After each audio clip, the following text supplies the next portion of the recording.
सहारनपुर के सबीरपुर में जब भीम आर्मी के चंद्रशेखर आजाद रावण ने अपने गांव के बाहर हाईवे पे द ग्रेट चमार का बोर्ड लगाया तो काफी हो हल्ला मचा। दरअसल लोगों के लिए यह एक अजूबा था, ऐसा अजूबा जिसे पहले किसी ने नहीं देखा था। दरअसल भारत में हजारों जातियों के इतिहास में चमार जाति और चमार शब्द को सबसे हीन माना जाता है।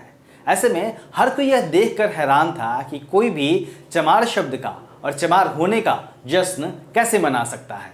यह सिलसिला अब आगे बढ़ चुका है। चमार शब्द एक ब्रांड बन चुका है।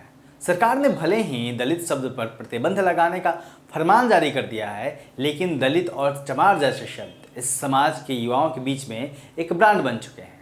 इस समाज के युवाओं को अब इन शब्दों से परहेज नहीं है। आखिरी छोर पर खड़े समाज के युवा दलित और चमार जैसे शब्द को फैशन लेबल और ब्रांड के तौर पर इस्तेमाल करने लगे हैं। गूगल पर दलित टी शर्ट सर्च करते ही कई स्लोगन वाली टी शर्ट दिख जाते हैं। इन स्लोगनों में गौरव छिपा हुआ है।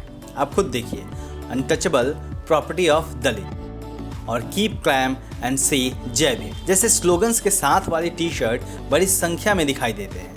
अब दलित शब्द छुपाने का नहीं बल्कि गर्व करने का प्रतीक बनता जा रहा है। बात सिर्फ टी शर्ट तक ही सीमित नहीं है, बल्कि अब इससे आगे बढ़ गई है।